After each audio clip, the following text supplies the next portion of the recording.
Hi there, welcome to my channel. My name's Annette, Sunbeam Fabric Art, and today I'm showing you a little project that I made. It is a finished quilt top, and it is this one right here. And you will see that it has colors of teal and white and some green and dark blue. Really pretty color combination. I'll post a link in the description to how to make the antique tile block. I did a video on that specific block, and that block provided the majority of the blocks for this quilt. Another thing that I had to deal with making this quilt, I had a lot of leftover squares that I had cut wrong for the antique tile, so I had to find something to do with those extra pieces of fabric. So come along with me today and I'll show you what I did. When I made the antique tile video about a month ago, I cut out squares enough to make some antique tile blocks. Unfortunately, they got a little bit out of order, so the first task was to sort these guys out into various piles for each block.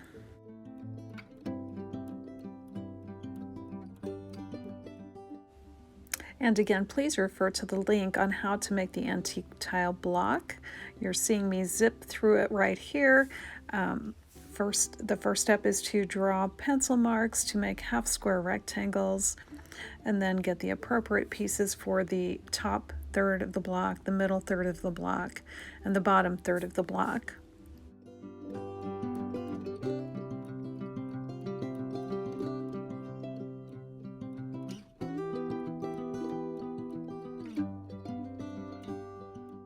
Once I had all of the individual elements sewn together, I trimmed all my pieces of the block down to 4.5 inches.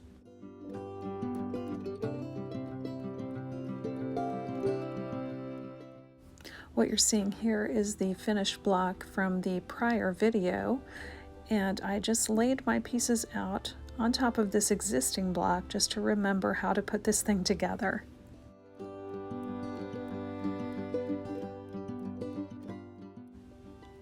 I didn't try to put more than one block together at a time.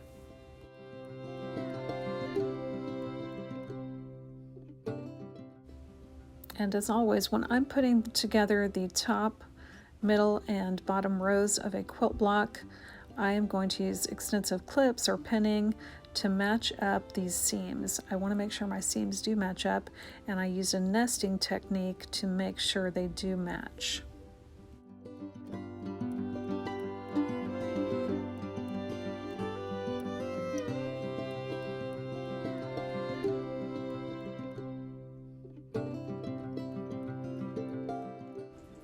In spite of all my care and caution, I did have one square that I turned the wrong way, so I seam ripped that out and fixed it. I'm just glad I caught it before I finished the entire quilt top.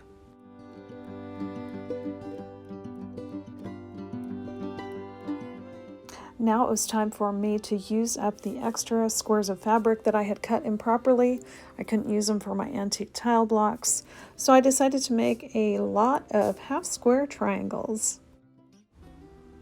I'll leave a link in the description on making the half square triangle.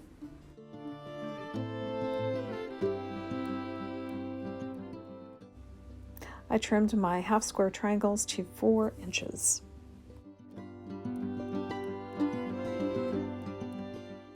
My first thought was that I was going to make a border of some kind out of these half square triangles, so I sorted them out into the various colors and then I mixed them up so that no two would be right next to each other. I started sewing these half square triangle blocks together, and I was sewing them so that the colored units were meeting in the middle, making a peak.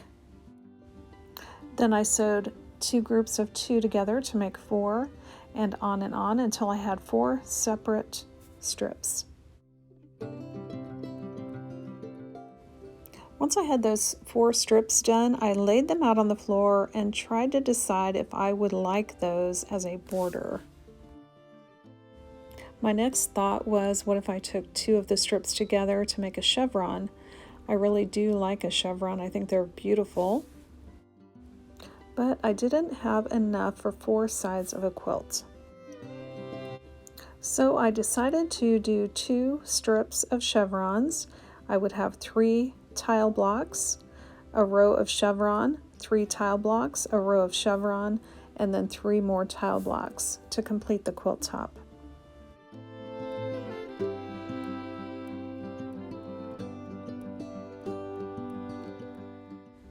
Next, I took each of the strips of the peaked half square triangles and I put them together to make the chevron strip.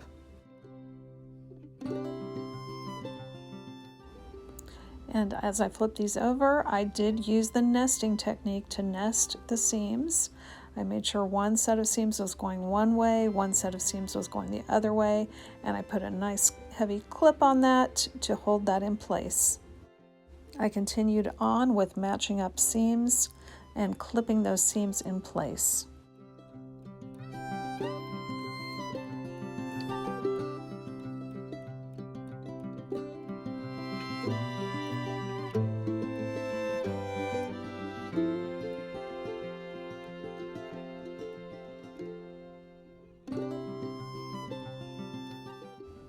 Once all the clipping was done, I stitched those 2 strips together and made my 2 chevron strips.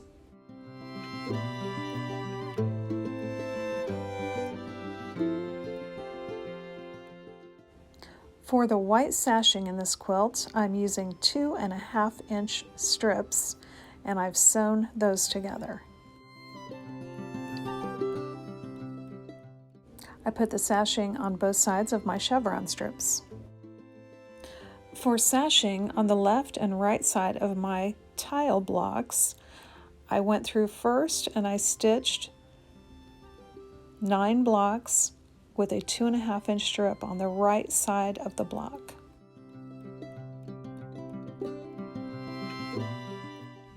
And when that was done, I took 3 of those blocks and I stitched another piece of sashing to the left side of the block.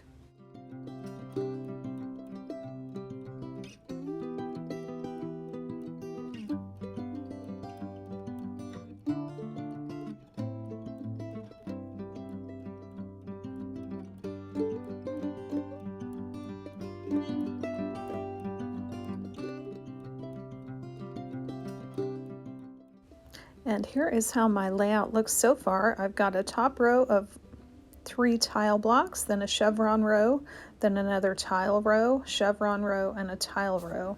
And I'm going to need a piece of white sashing at the top and the bottom.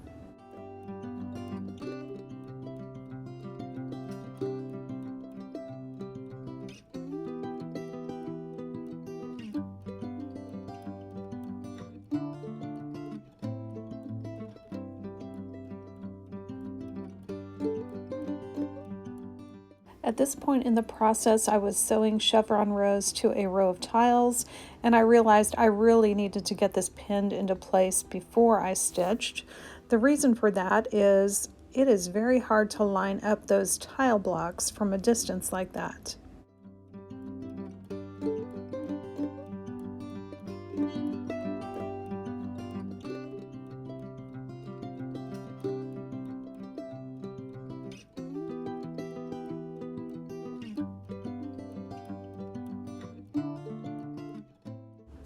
And here you can see I took one piece with the chevrons and I kind of folded it back upon itself so that I could get an easier viewpoint of lining up these tile blocks.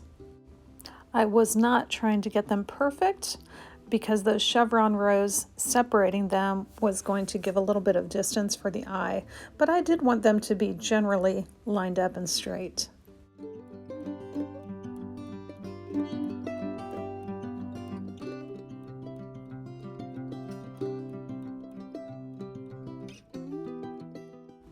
And here you see my finished quilt. I will make sure and put some measurements in the description.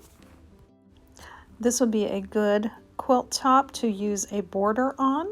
That could set it off a little bit. I could not find a color in my stash that I really liked with these colors, so I am not going to put any kind of additional border on this one.